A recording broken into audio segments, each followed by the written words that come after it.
राष्ट्रिय स्वतन्त्र पार्टी खारेज गर्न माग गर्दै निर्वाचन आयोगमा उचुरी। पार्टीमा व्यक्तिगत हाबी भएको भन्दै रासोपाका चितवन सभापतिले दिए राजीनामा। मन्त्री पद गएको हप्ता दिन पुग्दा समेत रवि लामिछानेले मन्त्री क्वार्टर नछाडेको गुनासो। सभामुख घिमिरेले सदनलाई जानकारी गराए रवि लामिछानेको पद खारेज भएको सूचना। कांग्रेसले बोलायो संसदीय दलको कार्य समिति बैठक। गृहको रस्साकसी रासोपा छाड्दै नछाड्ने माओवादी दिँदै नदिने मोडमा। हिन्दू राष्ट्र र राजा सहितको प्रजातन्त्र पुनः स्थापना गर्नेछौं सदनबाट राप्रपाको उद्घोष। सदनमा रघुजी पन्त र शक्ति बस्नेतको भनाई विरुद्ध ज्ञानेन्द्र शाहीको आपत्ति। आत्महत्या गर्ने प्रेम आचार्यकी श्रीमतीलाई रोजगारी दिने सांसद मोहन बस्नेतको निर्णय। राप्ती स्वास्थ्य विज्ञान प्रतिष्ठानले ब्लड ग्रुप नै गलत दिएको खुलासा। सन्दीप बारे क्यानको अपरिपक्व निर्णय। मुद्दा नचल्दै निलम्बन फैसला नहुँदै फुकुवा। चोरीको तेल किन्ने दुईटा पेट्रोल पम्प माथि 1 लाख जरिवाना 6 महिनाका लागि आपूर्ति बन्द गरियो। बागलुङ पोखरा सडक खण्ड दैनिक 8 घण्टा बन्द हुँदै भारतबाट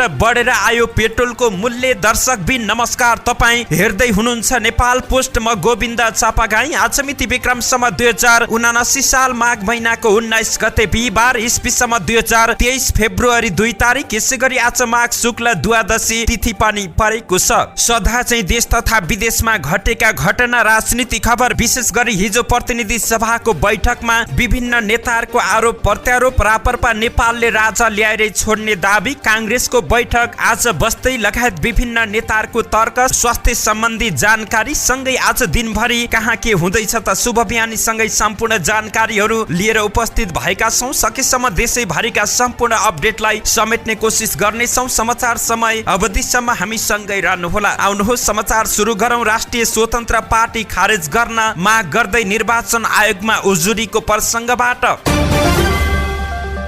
राष्ट्रिय स्वतन्त्र पार्टी रासोपा खारेज गर्न माग गर्दै निर्वाचन आयोगमा उचुरी परेको छ। सिन्धुलीका युवराज पौडेल सफलले रवि लामिछाने नेतृत्वको पार्टी खारेज गर्न माग गर्दै आयोगमा निवेदन दिएका हुन्। रवि लामिछानेको नागरिकता सर्वोच्च अदालतले अवैध ठहर गरेकाले त्यही नागरिकता प्रयोग गरेर खोलेको पार्टी पनि खारेज गर्नुपर्ने निवेदकको दाबी रहेको छ। यसअघि रवि लामिछानेको नागरिकता विवादमा पनि पौडेल लगायतले नै सर्वोच्चमा रिट दर्ता गराएका थिए। यस्तै पौडेलले यसअघि अध्यागमन विभाग र प्रहरी परिसर काठमाडौँमा पनि अमेरिकाको नागरिकता त्याग्नु अघि नेपाली राजधानी लिएको मुद्दामा रवि लामिछानेलाई कारबाही गर्न माग गर्दै निवेदन दिएको भए पनि दुवै निकायले निवेदन दर्ता गर्न अस्वीकार गरेका थिए।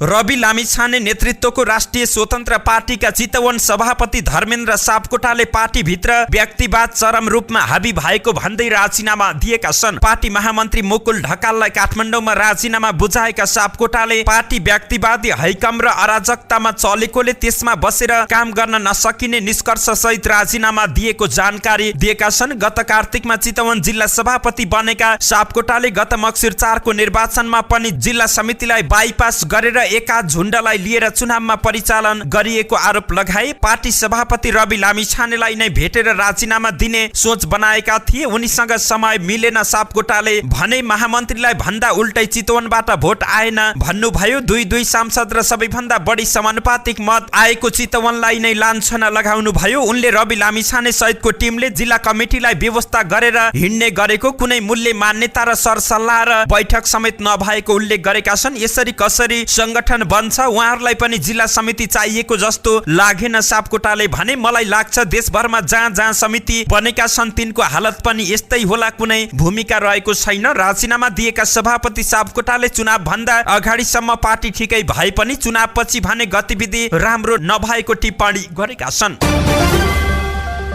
राष्ट्रिय स्वतन्त्र पार्टीका सभापति रवि लामिछानेले मन्त्री पदबाट राजीनामा दिएको हप्ता दिन पुग्नै लाग्दा समेत मन्त्री क्वार्टर छाडेका छैनन्। उपप्रधान सहित गृह मन्त्रीबाट गत शुक्रबार राजीनामा दिएका लामिछानेले अहिलेसम्म मन्त्री क्वार्टर नछाडेका हुन्। सर्वोच्च अदालतले लामिछानेको उम्मेदवारी खारेज गर्दै नागरिकता लिन प्रक्रिया थाल्ने फैसला गरेपछि मन्त्री सहित सांसदको पद गएको थियो। उपप्रधान सहित गृह मन्त्री गुमाएका लामिछानेले भने मन्त्री क्वार्टर नछोडेर त्यही बस्ने गरेका छन्। पार्टी सभापतिले मन्त्री मन्त्री क्वार्टर अहिलेसम्म नछोड्नु दुःखद भएको केन्द्रीय सदस्य गणेश कार्कीले बताए। पुराना दल ठीक भएनन् भनेर हामीले नयाँ संस्कार सिकाउन राजनीति थाल्यौं कार्कीले भने, तर हामी पुरानो दल भन्दा फरक हुन सकिएन। यो दुःखद पक्ष हो। मन्त्री पदबाट राजीनामा दिने बित्तिकै मन्त्री क्वार्टर छोडेको भए साह्रै राम्रो हुने भन्दै कार्कीले दुःख व्यक्त गरेका छन्।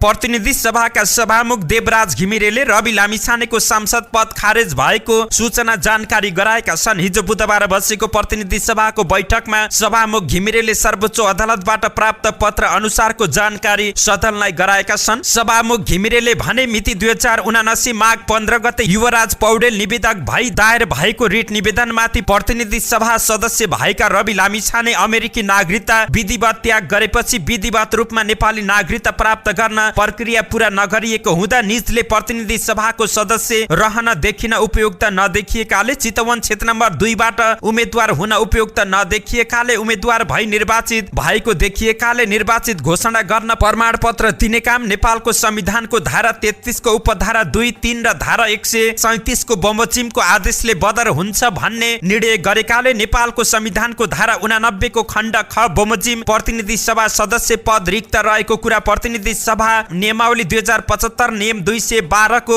उपनियम 1 बमोजिम माननीय सदस्यहरूलाई जानकारी गराउँछु। प्रतिनिधि सभाको बैठक माघ 21 गते आइतबार दिउँसो 1 बजे बस्ने गरी स्थगित भएको छ। नेपाली कांग्रेसले संसदीय दल कार्य समितिको बैठक बोलाएको छ। आज बिहान 9 बजे बस्ने गरी संसदीय कार्य समितिको बैठक बोलाइएको मुख्य सचेतक रमेश लेखकले जानकारी दिएका हुन्। बैठकमा राष्ट्रिय सभा उपाध्यक्षको निर्वाचन, पछिल्लो समसामयिक राजनीतिक घटनाक्रम बारे छलफल हुने जानकारी प्राप्त भएको छ।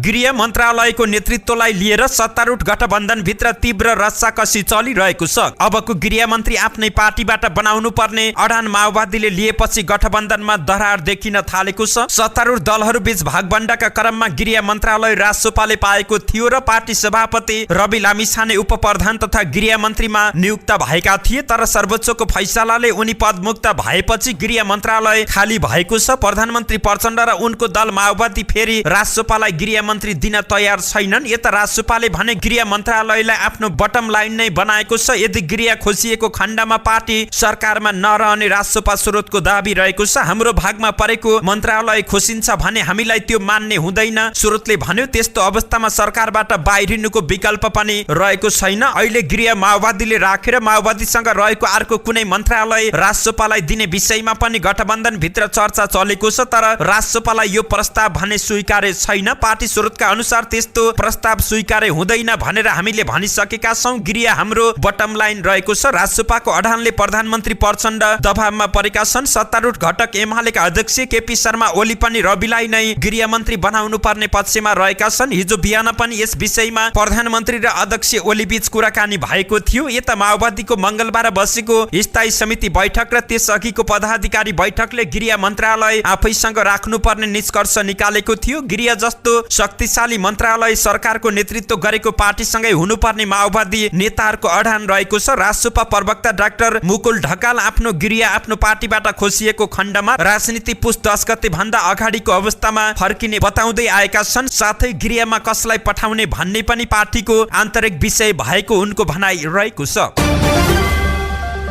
प्रतिनिधि सभाको बैठकमा रापरपा सांसदहरूले नेपाललाई हिन्दू राष्ट्र कायम गरेर राजा फर्काउने दाबी गरेका छन्। बुधबारको बैठकमा बोल्दै रापरपा महामन्त्री एवं सांसद धवल शमशेर राणाले भने, रापरपा सानो होला तर जनताको मनमा भिजेका छौं। हामीले नेपालमा सनातन हिन्दू राष्ट्र कायम गर्नका लागि आएका छौं। हामी राजा सहितको प्रजातन्त्र पुनः स्थापना गर्न आएका छौं। त्यो कुरा संविधानले रोक्दैन। हामी बोल्छौं र समयमा कार्यान्वयन गर्छौं। उनले संविधान र व्यवस्थालाई मानेर नै संसदमा आएको बताए। उनले थपे, हामी यो व्यवस्था नमान्ने भए जंगल गएर बन्दुक उठाउँथ्यौं। यही संविधानलाई हाम्रो मूल्य र मान्यतामा परिवर्तन गर्नको लागि जनताले भोट दिएका छन्। हामीलाई हेप्ने र होचाउने काम आइन्दा यो सदनबाट नहोस्। नेकपा एमालेका सांसद रघुजी पन्तले रापरपाका मन्त्रीहरूले संविधान अनुसार मन्त्री पदमा शपथ लिएपछि व्यवस्थामाथि प्रश्न उठाउन नमिल्ने बताएका थिए। रापरपा सांसद राणाले नेता पन्तको सोही भनाइको जवाब दिएका हुन्। राष्ट्रिय प्रजातन्त्र पार्टीका सांसद ज्ञानेन्द्र साईले एमाले सांसद रघुजी पन्त र माओवादी केन्द्रका सांसद शक्तिबहादुर बस्नेतको भनाइप्रति आपत्ति जनाएका छन्। बुधबार बसेको प्रतिनिधि सभाको बैठकको विशेष समयमा बोल्दै सांसद रघुजी पन्तले शहरी विकास मन्त्री विक्रम पाण्डेले चितवनमा आफ्नो दलले संघीयता र धर्मनिरपेक्ष नस्वीकार्ने बताएको भन्दै आपत्ति जनाएका थिए। उनले वर्तमान संविधान अनुसार सांसद मन्त्री बन्ने र त्यही संविधान नस्वीकार्ने मन्त्रीको भनाइ व्यवस्था विरोधी रहेको बताए। उनले संविधानको व्यवस्था बारे प्रधानमन्त्री र मन्त्रीको भनाइ फरक रहेको समेत टिप्पणी गर्दै धर्मनिरपेक्षता लागू गरेका कारण क्रिस्चियन धर्म नबढेको पनि दाबी गरेका छन्। यस्तै सांसद शक्ति बस्नेतले व्यवस्था बदलियो अवस्था बदलिएन भनेर भाष्य बनाउन खोजिएको भन्दै व्यवस्था समस्याको कारण नभएको बताए। उनले संघीयताको बोध गर्न सुदूरपश्चिम पुग्नु पर्ने पहाडमा पुग्नु पर्ने बताउँदै राजधानीमा बसेर संघीयताको बोध गर्न नसकिने टिप्पणी गरेका छन्। नेपाली कांग्रेसका महामन्त्री गगन थापाले साना किसानहरूको समस्या समाधान गर्न सरकारसँग माग गरेका छन्। प्रतिनिधि सभाको बैठकमा बोल्दै उनले भने सयौंको संख्यामा साना किसानहरू कृषि मन्त्रालय धाइरहेका छन्। उनीहरू त्यहाँ पुग्छन्, रुन्छन्, कराउँछन्। यी तिनै किसानहरू हुन् जसले ब्याङ्कबाट ऋण लिएर साना कुखुरा फार्महरू चलाइरहेका छन्। बर्ड फ्लू नियन्त्रण गर्नका लागि यी किसानहरूको कुखुरा फार्म नष्ट गरियो। सरकारले बर्ड फ्लू नियन्त्रण गर्नका लागि नष्ट गरेको कुखुरा फार्मको क्षतिपूर्ति दिन पनि थापाले माग गरेका छन्। नेपाली कांग्रेसका सांसद मोहन बस्नेतले संसद भवन अगाडि आत्मदाह गर्ने प्रेम आचार्यकी श्रीमतीलाई जागिर दिने घोषणा गरेका छन्। बुधबार बसेको प्रतिनिधि सभा बैठकमा बोल्दै उनले काजक्रियाबाट फर्किए लगतै रोजगारीका लागि नियुक्ति पत्र दिने बताए। यस्तै बालबालिकालाई विद्यालयमा भर्ना गरिदिने पनि उनले उद्घोष गरेका छन्। मैले निजी विद्यालयमा स्नातक तहसम्म निशुल्क पढाइ दिने घोषणा गरे। उनले भने उहाँकी श्रीमती जो अहिले एकल महिला हुनु भएको छ, उहाँको रोदन मैले सुनेर म डेरामा भेट्न गए। उहाँलाई पनि रोजगारीको लागि मैले व्यवस्था गर्ने आश्वासन दिएको छु। काजक्रियाका लागि इलाम पुगेका उनीहरू काठमाडौँ फर्किएपछि बच्चाहरूलाई विद्यालय पठाउने र श्रीमतीलाई रोजगारी पनि दिने बताएका छन्। दर्जनौं मानिसलाई जिउँदै इट्टा भट्टामा हालेर हत्या गरेको अभियोगमा जेल सजाय भोगिरहेका नेपाली कांग्रेसका नेता तथा पूर्व मन्त्री मोहम्मद अफ्ताब आलमले जेल भित्रबाटै बिचौलिया शासन चलाएको भन्दै कारबाहीको माग भएको छ। प्रतिनिधि सभाको बुधबारको बैठकमा सुन्ने समयमा बोल्दै रौतहट 2 बाट निर्वाचित सांसद किरण कुमार शाहले जेलमा बिचौलियाहरूको प्रवेश र जेलबाटै हुने आपराधिक गतिविधिहरू नियन्त्रण हुनुपर्ने बताए। सांसद शाहले अफ्ताब आलमले रौतहट कारागार भित्रैबाट बिचौलिया मार्फत लुटतन्त्र मचाएको आरोप लगाएका छन्। आलम निर्वाचित हुँदै आएको सो क्षेत्रमा यसपटक किरणले स्वतन्त्र उम्मेद्वार बनेर आलमका छोरालाई पराजित गरेका थिए। शाह अहिले एमालेमा प्रवेश गरिसकेका छन्। धनुषामा विद्यार्थी र अभिभावकले प्रधानाध्यापकलाई कालो मोसो दलेका छन्। शहीदनगर नगरपालिका वडा नम्बर 7 मा रहेको जनता मावि धवौलीका प्रधानाध्यापक श्री प्रसाद यादवलाई विद्यार्थी र अभिभावकले कालो मोसो दलेका छन्। उनीहरूले प्रधानाध्यापकको कार्यकक्षमा ताला समेत लगाएका छन्। पोशाक वितरण तथा प्राविधिक प्रयोगशाला स्थापना र प्रयोगशालाको लागि सामग्री किन्नको लागि आएको बजेटमा 15 लाख भ्रष्टाचार गरेको उनीमाथि आरोप लागेको छ। लामो समयसम्म अभिभावक भेला नबोलाएको, व्यवस्थापन समिति गठन नगरेको, पठन पाठनमा कुनै ध्यान नदिएको र भन्दा पनि अटर गर्दै आएको समेत स्थानीय अभिभावकले बताएका छन्। मोटरसाइकल तथा स्कुटरमा पछाडि बस्ने यात्रुले पनि हेलमेट लगाउनु पर्ने प्रस्ताव थप छलफल बिना हाललाई स्थगित गरिएको छ। उक्त प्रस्तावको चौतर्फी आलोचना भएपछि भौतिक पूर्वाधार तथा यातायात मन्त्रालयले यसमा थप छलफल नबढाएको हो। यसअघि मंगलबार उक्त प्रस्तावमाथि प्रारम्भिक छलफल भएको थियो। प्रारम्भिक छलफल मात्रै भएको हो। चौतर्फी विरोधपछि थप छलफल नगर्ने कुरा भएको छ। मन्त्रालयका एक अधिकारीले हिजो बुधबार जानकारी दिए। भौतिक पूर्वाधार तथा यातायात मन्त्री नारायण काजी हेलमेटको महत्व बारे व्यापक जनचेतना जगाएपछि मात्र थप छलफल गर्नुपर्ने निष्कर्षमा पुगेका छन्। मंगलबार भौतिक पूर्वाधार तथा यातायात मन्त्रालयमा मोटरसाइकल तथा स्कुटरमा पछाडि बस्नेका लागि पनि हेलमेट अनिवार्य गर्नुपर्ने विषयमा छलफल भएको थियो। सवारी तथा यातायात व्यवस्था ऐनमा सवारी चलाउँदा सुरक्षा पेटी तथा हेलमेट लगाउनु पर्ने उल्लेख भए अनुसार कार्यान्वयनका लागि छलफल गरिएको मन्त्रालयले बताएको थियो। मोटरसाइकल तथा स्कुटरमा पछाडि बस्ने यात्रुले र साइकल यात्रुले हेलमेट लगाउँदा दुर्घटनामा परे जीवनै जोखिममा पर्ने गरेकाले यस्तो विषयमा छलफल गरिएको मन्त्रालयको भनाइ रहेको थियो। सरकारले यसअघि पनि पछाडि बस्ने यात्रुलाई हेलमेट अनिवार्य गर्ने नियम ल्याएको थियो। त्यसमा विवाद सिर्जना भएपछि रोकिएको थियो।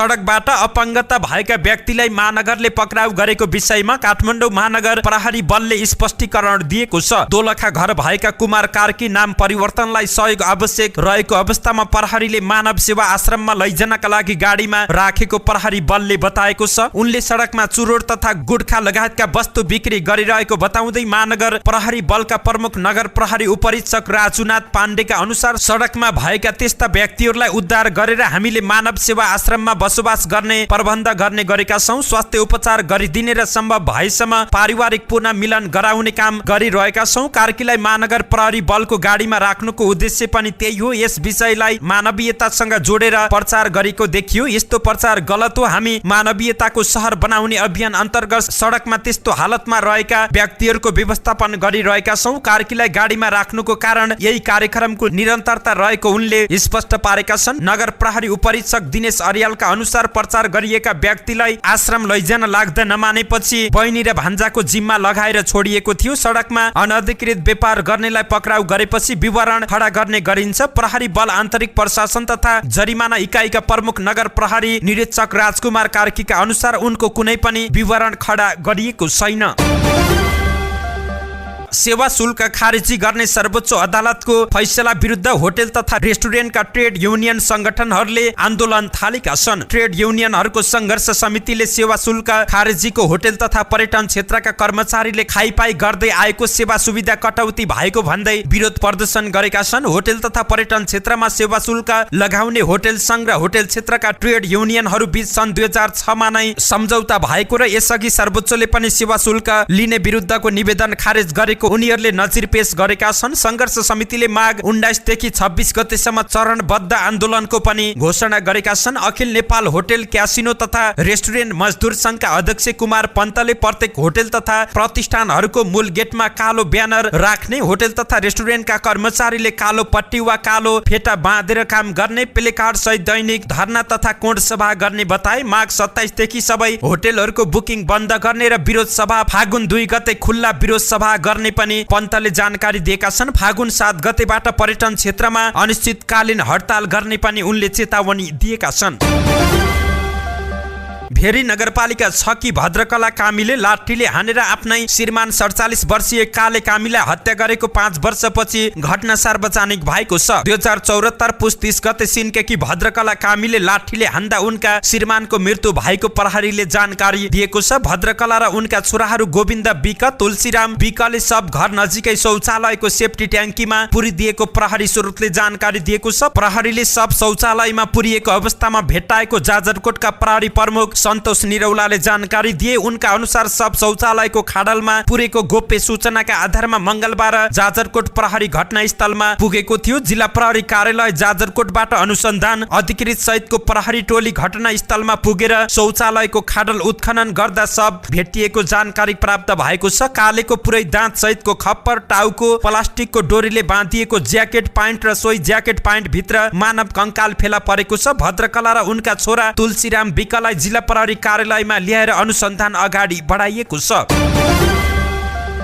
प्रसंग अस्पतालको लापरवाही। घोराई उपमा नगरपालिका अस्पराकी 25 वर्षीय महिला सुत्केरी हुने समय नजिकिएपछि माघ 10 गते राप्ती स्वास्थ्य विज्ञान प्रतिष्ठान पुगिन्। ब्लड ग्रुप परीक्षणका क्रममा उनको ब्लड ग्रुप बी पोजिटिभ भएको जानकारी दियो। उनीसँगै पुगेका श्रीमान शैलेश अधिकारी रिपोर्ट देखेर अचम्म माने, किनभने गत असोज 26 गते निजी मेडिकलमा परीक्षण गर्दा रगत समूह ओ पोजिटिभ आएको थियो, अर्थात् एउटै व्यक्तिको 2 अलग अलग ब्लड ग्रुप रिपोर्ट। श्रीमतीको सुत्केरी हुने दिन नजिकिएको बेला आवश्यक पर्ने रगतको व्यवस्था गर्न भनेर उनी रगत जाँच गर्न श्रीमतीलाई लिएर प्रतिष्ठान पुगेका थिए, तर असोज 26 गते भन्दाको फरक ब्लड ग्रुप रिपोर्ट आएपछि उनी दोधारमा परे। प्रतिष्ठानले ब्लड ग्रुपमै त्रुटि गरेको कुरा तब मात्र थाहा भयो जब माघ 15 गते पुनः जाँच गर्दा ब्लड ग्रुप ओ पोजिटिभ नै आयो। त्यसपछि उनले प्रतिष्ठानले सुरुमा दिएको रिपोर्ट नै गलत निकालेको रहेछ भनेर थाहा पाए। श्रीमती सुत्केरी हुँदा रगत चढाउनु पर्ने बेला 2 फरक ब्लड रिपोर्ट आएपछि अन्यलमा परे। अधिकारीले भने दोस्रो तेस्रो पटक रगत जाँच गर्दा मात्र प्रतिष्ठानले लापरवाही गरेको कुरा थाहा भयो। संयोगवश उनले त्यस दिन ब्लड ग्रुपबारे ख्याल गरेर ठूलो दुर्घटना हुनबाट जोगिए। प्रतिष्ठानले लापरवाही गर्दा झण्डै फरक समूह रगत चढाउनु पर्ने अवस्था आउँथ्यो। उनले भने यस्तोमा ज्यान नै जोखिममा पर्न सक्थ्यो। जनस्वास्थ्यमा हदैसम्मको लापरवाही गरेको भन्दै अधिकारीले सामाजिक सञ्जालमा राखेपछि मात्र केही दिन अघि यो घटना बाहिर आएको थियो। घटना बाहिर आएपछि प्रतिष्ठानको लापरवाही बारे नागरिक स्तरबाट विरोध भइरहेको छ।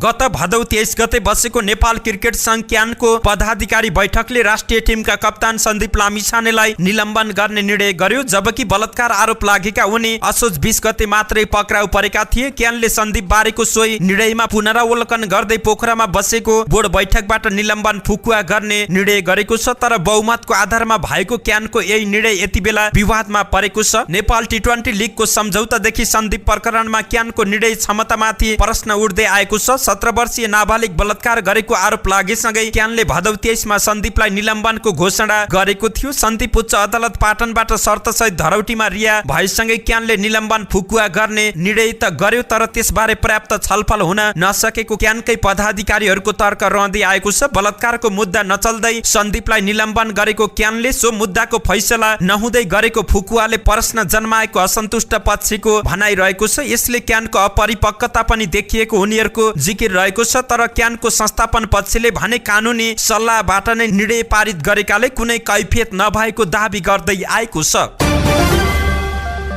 नेपाल आयल निगमले चोरीको इन्धन किन्ने 2वटा पेट्रोल पम्पमाथि 1 लाख रुपियाँ जरिमाना गरेको छ। यस्तै कारबाही स्वरूप 6 महिनाका लागि आपूर्ति बन्द गर्ने निर्णय पनि निगमले गरेको छ। निगमले बुधबार जारी गरेको विज्ञप्तिमा सप्तरीको शम्भुनाथ नगरपालिका 1 स्थित भण्डार आयल स्टोर र कसरा गाउँपालिका स्थित दिलीप ट्रेडर्सले ट्याङ्कर चालकसँग मिले मोतोमा डिजेल खरिद गरेको उल्लेख रहेको छ। ट्याङ्करमा लोड गरिएको डिजेल अवैध रूपमा बिक्री गरी बेवारिसी अवस्थामा फेला परेपछि प्रहरी प्रशासन र निगमबाट स्थलगत अध्ययन एवं अनुसन्धान गर्दा अवैध रूपमा बेचबिखन भएको खुलेको थियो। निगमको अमलेखगञ्ज डिपोबाट पेट्रोलियम पदार्थ लोड भई निगमले तोकेको स्थानसम्म सुरक्षित साथ ढुवानी नगर्ने चालक र सहचालकलाई भविष्यमा पेट्रोलियम पदार्थको ढुवानी कार्यमा संलग्न हुन नपाउने गरी बन्देज लगाइएको छ। साथै ढुवानीकर्तालाई निगमको पेट्रोलियम पदार्थ ढुवानी नियमावली 2073 बमोजिम 3 महिना ढुवानी कार्यबाट निलम्बन गर्ने निर्णय गरेको पनि निगमले जानकारी दिएको छ। मध्य पहाडी लोकमार्गको बागलुङ पोखरा खण्ड दैनिक 8 घण्टा बन्द हुने भएको छ। बागलुङ पोखरा खण्डको स्तर उन्नतिको कामका लागि यातायात बन्द गरेर काम अगाडि बढाइने भएको छ। मध्य पहाडी राजमार्ग आयोजनाले बागलुङ पोखरा खण्ड फराकिलो बनाउने कार्य सुरु गरेसँगै कामलाई तीव्रता दिन राजमार्गमा यातायातका साधन बन्द गरेर काम गर्न लागि जानकारी प्राप्त भएको छ। आयोजनाका अनुसार प्रत्येक दिन बिहान 11 देखि अपराह्न 3 बजेसम्म र राति 9 देखि बिहान 1 बजेसम्म सवारी साधनलाई रोकेर आयोजना को कामलाई तीव्रता दिनेछ। रोकिएका सवारी साधनलाई आधा घण्टाको फरकमा सञ्चालनको व्यवस्था मिलाइएको आयोजना कार्यालयले जानकारी दिएको छ। पोखरा बागलुङ राजमार्ग अन्तर्गत हाल पोखराको हरिचोकदेखि एमती पुलसम्मको सडक स्तर उन्नतिको काम भइरहेको छ। चौवारीबाट 50 मिटर अगाडि हेम्जातर्फ भिरको उचाइ धेरै भएकाले भिर काट्ने कार्य भइरहेको सडक सुरक्षालाई ध्यानमा राखेर यातायात सञ्चालनमा रोक लगाइएको मध्य पहाडी लोकमार्ग आयोजना कार्यालय कुस्माका प्रमुख नारायण दत्त भण्डारीले जानकारी दिएका छन्। उनका अनुसार उक्त सडकमा चल्ने सवारी साधनलाई वैकल्पिक मार्गको प्रयोग गर्न पनि भनिएको छ। बागलुङ पर्वत म्याग्दी र मुस्ताङलाई प्रदेशको राजधानी पोखरा र देशको राजधानी काठमाडौँ लगायत देशका ठूला शहरसँग जोड्ने मुख्य राजमार्ग भएकाले यहाँका सर्वसाधारण प्रभावित हुनेछन्। यो सडक खण्डमा दैनिक हजारौं सवारी साधन ओहोर दोहोर गर्ने गरेका छन्। भारतबाट पेट्रोलियम पदार्थको मूल्य बढेर आएको छ। इन्डियन आयल कर्पोरेसनले नेपाल आयल निगमलाई नयाँ मूल्य सूची पठाएको छ। जसअनुसार पेट्रोल र डिजेलको लागत प्रति लिटर 8 रुपियाँ बढेर आएको छ भने मट्टीतेलमा 4 रुपियाँ 60 पैसा बढेको छ। कर्पोरेसनले पठाएको नयाँ मूल्य सूची अनुसार निगमलाई वाइ इन्धन 7 रुपियाँ 80 पैसा महँगो बन्ने भएको छ। तेलको भाउ बढेर आउँदा खाना पकाउने एलपी ग्यासको मूल्य प्रति सिलिन्डर 75 रुपियाँ घटेको छ। भारतले हरेक 15 दिनमा नयाँ मूल्य सूची पठाउने गर्छ, जसको आधारमा नेपाल आयल निगमले नेपाली बजारमा इन्धनको मूल्य घटबढ गर्ने गर्छ। निगम प्रवक्ता विनित मणि उपाध्यायका अनुसार नयाँ मूल्य सूची अनुसार 15 दिनमा निगमलाई 9 करोड 15 लाख रुपियाँ घाटा हुनेछ। निगमले विगत 4 महिना नाफा गरेको थियो। धन्यवाद। यस्तै ताजा समाचारको लागि नेपाल पोस्ट हेर्दै गर्नुहोला।